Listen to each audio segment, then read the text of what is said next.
Rini tak kandani, ketemu lagi dengan saya Ibu Emi Sudarwati dari TPM Kinanti Burno, Bojonegoro, Jawa Timur. Pada kesempatan kali ini saya akan membaca salah satu kisah dari buku Cerita Anak Indonesia dengan judul Cerita Muso bin Salim, pahlawan dari Muara Kaman, karya Emon Sulaiman. Siapa yang tak kenal dengan lelaki tua yang tinggal menyendiri di Pondok Huma, ujung kampung Benua Tuha. Orang di sana menyebutnya Tua Kepol atau Nek Kepol. Padahal nama asli beliau adalah Kaspul bin Anwar Nueng. Beliau sangat dikenal tak hanya di kampung ini, tapi juga kampung-kampung sekitarnya. Karena Tua Kepol orangnya baik hati dan juga pandai bercerita atau pengisah dalam bahasa Kutai. Ya, orang-orang mengenal Tua Kepol sebagai sosok orang tua bijak yang pengasih dan pengesah.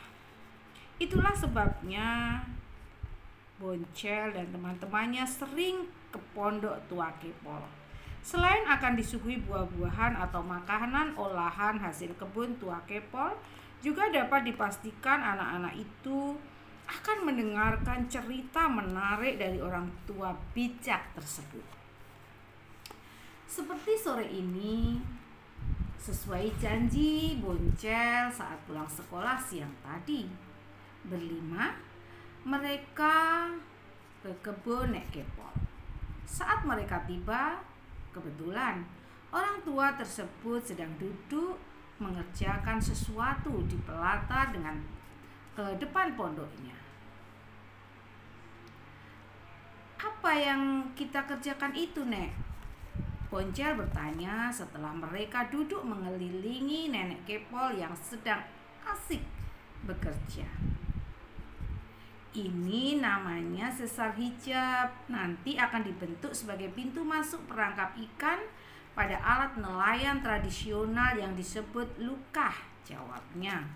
Oh iya, Nek, saya tahu lukah. Biasanya dari alat itu ikan yang biasa didapat seperti ikan gabus dan ikan lele ya, Nek, tambah Odeo. Iya ya, luka biasanya dipasang pada saat air dalam atau pas sedang surut. Timpal ameng yang disetujui Kinoy dan Mamat. Pondok Nek Kepol pun jadi ramai. Orang tua itu sudah terbiasa dikunjungi Boncel dan teman-temannya. Bukannya terganggu, tapi malah senang dengan kedatangan anak-anak itu. Sambil meneruskan pekerjaannya, Nek Kepol mulai bercerita seperti kebiasaannya yang sudah-sudah. Kali ini cerita Nek Kepol tentang seorang pahlawan bernama Muso bin Salim, pahlawan nasional asal Kalimantan Timur. Betulkah Nek, Muso pahlawan itu orang Muara Kaman? Boncel bertanya di sela-sela cerita Nek Kepol. Betul, Muso bin Salim itu memang orang dari Muara Kaman. Kuburannya ada di desa Muara Kaman Ulu, tak jauh dari Masjid Nurul Imam Muara Kaman. Keluarganya masih hidup dan bertempat tinggal di Muara Kaman. Bagaimana ceritanya, Nek? Muso jadi pahlawan. Apa beliau berperang melawan penjajah? Apakah Nek Muso itu seorang tentara? Iya, Nek, ceritakan pada kami tentang Nek Muso itu. Kami hanya melihat patung Nek Muso dijadikan monumen di dekat pasar Muara Kaman. Kelima anak-anak itu jadi penasaran, tak sabar. Mereka serius mendengarkan cerita tanpa melepaskan pekerjaannya. Sambil meraut sesar hijab lukanya, Nenek Kepol menceritakan bahwa Nek Muso itu dulunya tinggal di Pengkah. Letaknya beberapa kilometer dari kecamatan Muara Kaman. Beliau dan keluarganya tinggal di situ berkebun ubi dan tanaman lainnya. Suatu ketika Nek Musuh kedatangan tentara pejuang Johann Marshall beserta anak buahnya. Johann Marshall ini adalah seorang pimpinan pejuang pada tanggal 3 Desember 1947. Berhadapan dengan pasukan Knil di Loa Kulu dan terpaksa mundur ke Sanga-Sanga yang ketika itu dipimpin oleh pejuang bernama Runtu Rambe yang berhasil mengibarkan merah putih selama 3 hari di wilayah itu. Johann kemudian ditugaskan untuk menuju Kalimantan Selatan melalui wilayah Ulu Mahakam. Setelah melalui perjuangan berat dan medan yang sangat ganas, pasukan Johann Marshall yang berangkat melalui air putih Samarinda akhirnya tiba di Bengkah Muara Kaman. Mereka berjalan kaki dari Samarinda ke Bengkah, Nek. Iyalah, mereka kan gerilyawan, berjalan kaki menembus hutan dengan berbagai tantangan hingga sampai di Bengkah.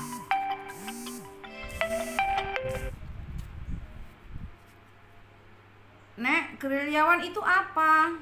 Gerilyawan itu sebutan orang yang bergerilya. Gerilya itu taktik berperang secara sembunyi-sembunyi dan tiba-tiba. Oh, jadi musuhnya terkejut mendapat serangan tiba-tiba ya, Nek? Potong Puncer. Benar, Cer, musuh jadi tidak siap melawan serangan tiba-tiba itu. Kenapa tidak terang-terangan saja, Nek? Karena kalau dari segi jumlah pasukan dan persenjataan, kita kalah banyak. Oh, paham kalau begitu, berarti tidak boleh terlihat musuh ya, Nek? Benar sekali, makanya gerilyawan itu berjalan di tengah hutan biar tidak terlihat atau tertangkap musuh. Sangat berat perjuangan mereka. Bagaimana kalau sampai mereka tertangkap tentara Knil, Nek? Kalau tertangkap mereka pasti disiksa bahkan hingga dibunuh. Waduh, ngeri sekali, Nek. Kelima anak-anak itu terkejut dan saling berpandangan. Nek Kepal bangkit pamit ke belakang sebentar, mungkin ke dapur. Boncel hafal benar kondisi pondok orang tua yang sudah dianggapnya sebagai keluarganya sendiri. Boncel dan teman-temannya masih duduk santai di tempat semula. Mereka saling berkomentar tentang perjuangan para gerilyawan yang diceritakan Nek Kepol tadi. Mereka masih penasaran ingin mendengarkan kejutan cerita Nek Kepol. Begitu Nek Kepol kembali dengan membawa sebotol besar air putih beserta gelas plastik yang diletakkan di tengah-tengah mereka duduk, anak-anak ini langsung meminta Nek Kepol melanjutkan ceritanya. Nek Kepol hanya tersenyum sambil menyalakan rokoknya, lalu lanjutkan lagi ceritanya. Untuk beberapa waktu para gerilyawan ini bertahan di kebun ubi milik Nek Musuh karena Nek Musuh memiliki kepedulian terhadap kemerdekaan beserta keluarganya, mendukung perjuangan para pejuang yang datang ini. Bahkan dengan kepedulian itu Nek Musuh kemudian memutuskan ikut berangkat bersama pasukan Johann Marshall menerobos rimba Kalimantan menuju Barabai. Kalsel meninggalkan anak dan juga istrinya. Kenapa mereka ke Kalsel, Nek? Meskipun kemerdekaan negara kita sudah dikumandangkan di Pulau Jawa, tentara Knil masih ingin menguasai Kalimantan. Para pejuang ingin mengibarkan bendera merah putih di bumi Kalimantan dan ingin mengusir para penjajah. Jadi, tentara Knil ingin menguasai Kalimantan ya, Nek?